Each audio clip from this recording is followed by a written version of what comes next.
मेरे अजीजों, ताकत किसे कहते ये समझो।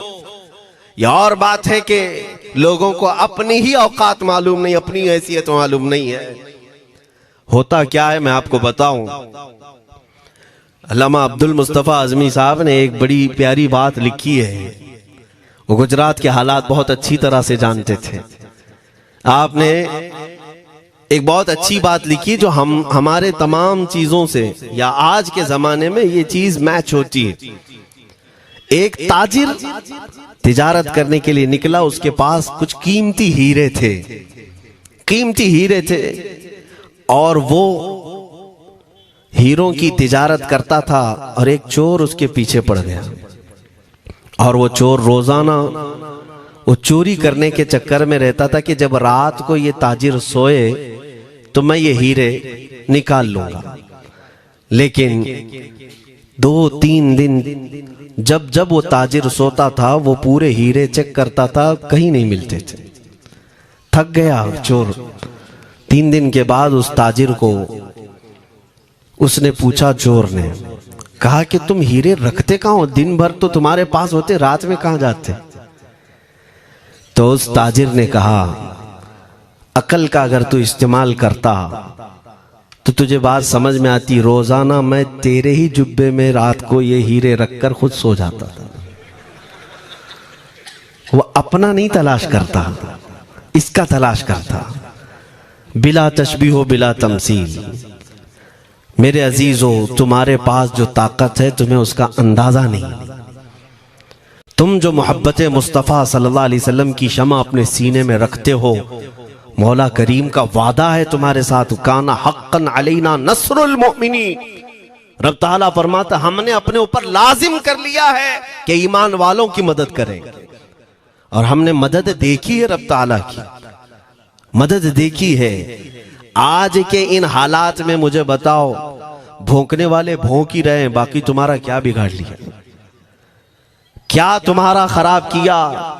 बस ये है कि तुम अपने अंदर खलबली मत मचाओ और ज्यादा खौफ और हिरास में मत जियो।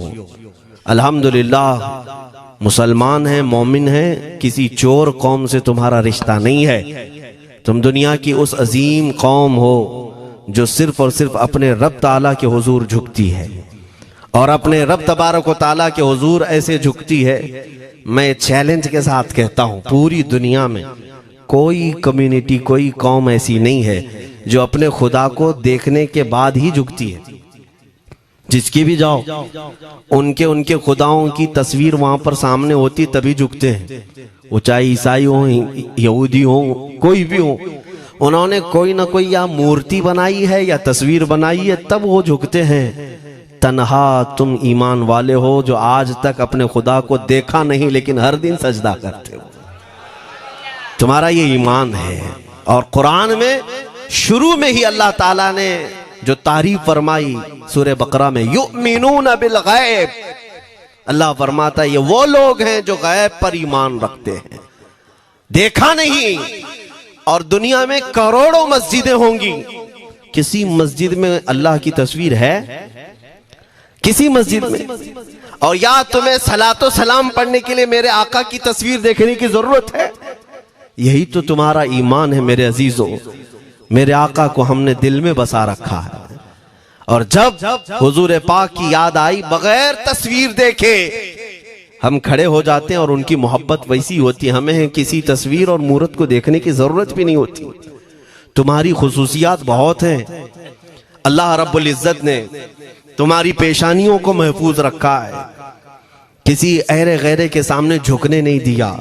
पेशानी मुकद्दस है तुम्हारी। हाँ, ये तो नहीं है कि तुम किसी दरख्त पर भी चले जाओ, पत्थर पर भी चले जाओ, चूहे पर भी झुक जाओ, सांप पर भी झुक जाओ, नहीं है। एक सहाबी हैं, ईमान लाने के बाद वो कहते हैं, या रसूल अल्लाह सल्लल्लाहु अलैहि वसल्लम, 2 वाकयात ऐसे हैं जो जमाने जहालत में हम करते थे। एक वाकया याद करता हूं तो रोना आता है और एक वाकया याद करता हूं तो हंसी आती है। हुजूर ने फरमाया वो दोनों क्या है बताओ? उन्होंने कहा पहला वाकया तो ये है जिसको याद करके रोता हूं कि जवानी में जब हमारे घर बेटी पैदा होती थी तो हम उसका गर्दन मरोड़ कर दफन कर देते थे। आज मुझे वो बात याद आती है तो रोना आता है कि हमने ऐसे कई बच्चियों को दफन कर दिया। अरब वाले दामाद बनाना नहीं चाहते थे और बेटियों को पहले ही मार देते थे। ये वो सहाबी कहते हैं, अब याद आती है बात तो रोना आता है। मेरे आका सल्लल्लाहु अलैहि वसल्लम ने फरमाया, फिर हंसी किस बात पर आती है? कहते हैं ज़माने जहालत में हमारे खुदा जो होते जिनकी हम इबादत करते थे, तो जब सफर में जाना होता था तो आटा गूंद करके खुदा बना लेते थे, क्योंकि सफर में जाना है और हर जगह उनको साथ में रखना था खुदा को। वो साहब ही कहते हैं सफर के खुदा और होते थे, हवा का अलग, पानी का अलग, मिट्टी का अलग, सब लेकर के चलते थे। फिर हुजूर ने फरमाया हंसी किस बात पर आती है? वो कहते हैं बीच रास्ते में अगर खाना खत्म हुआ तो कभी खुदा का हाथ तोड़ के खाते थे, कभी पैर तोड़ के खाते थे। अरे मेरे अजीजों, 1400 साल बाद आज जब आप हंस रहे हैं, उस सहाबी को तो इस बात पर हंसी आती होगी। मैं ये बात सिर्फ इसलिए अर्ज कर रहा हूं कि शुक्र मनाओ अल्लाह रब्बुल इज्जत का कि तुम्हें रब तबारक व तआला ने उस कौम में पैदा किया है जिसका माथा सिर्फ वहदहू ला शरीक की बारगाह में झुकती है। तुम ईमान वाले हो। और मैंने आयत यही तिलावत की खुतबे में, वला तहीनु वला तहज़नु व अंतुमुल अअलौना इन कुंतुम मुमिनीन। घबराओ मत, परेशान मत हो, तुम सबसे ज्यादा सरबुलंद रहोगे अगर तुम ईमान वाले हो। ये कुरान की आयत है।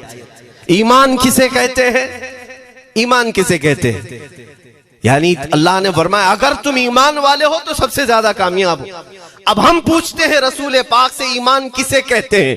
मेरे आका की जुबान से सुनो, ला युमिनु अहदुकुम हत्ता अकूना अहब्बा इलैहि मिन वालिदिही व वलदिही वन्नासी अजमईन। हजरत अनस से रिवायत है, हुजूर पाक सल्लल्लाहु अलैहि वसल्लम फरमाते हैं तुम में से उस वक्त तक कोई कामिल ईमान वाला नहीं हो सकता जब तक अपने वालिदैन, अपने बच्चे, अपने और सारे इंसानों से ज्यादा मैं उसके नजदीक महबूब ना बन जाऊं।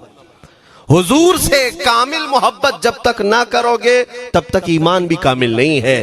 खुलासा कलाम यही है कि मोहम्मद से वफा तूने तो हम तेरे हैं, ये जहां चीज है क्या लौह कलम तेरे हैं। बस इसी बात पर आपको आना है। इकबाल भी ये कहता है, मैं जर्मनी गया, यूरोप का सफर किया, वहां की तरक्कियों को देखा और वो लोग बहुत आगे बढ़ रहे थे। मैं इसीलिए सफर किया कि मैं वहां तहकीक करके आऊं, देखूं, अपनी कौम को आकर के मैं बताऊं मुसलमानों को कि किस फील्ड में तुम जाओगे तो कामयाब होंगे। साइंस में, फिजिक्स में, ज्योग्राफी में, केमिस्ट्री में, मैथ्स में, कौन सी फील्ड में तुम जाओगे तो ज्यादा माहिर होगे। कई साल इकबाल ने वहां की खाक छानी, तहकीकात किया और वापस जब आया अपनी कौम की तरफ, अल्लामा इकबाल कहते हैं मैं सारी दुनिया वहां की यूरोप की छान करके आया, यही देखने गया था कि मेरी कौम किस मैदान में उतरे तो कामयाब होगी। तो लोगों ने पूछा क्या वो तुम्हें राज मिल गया? वो कहते हाँ मुझे राज मिल गया। लोगों ने पूछा किस मैदान में उतरे? तो इकबाल कहता है मैं तो राज को पहुंचा, अपनी कौम को बताता हूं तुम्हारी तरक्की का राज सिर्फ इतना ही है कि मोहम्मद से वफा तूने, कि मोहम्मद से वफा तूने तो हम तेरे हैं, ये जहां चीज है क्या लौह कलम तेरे।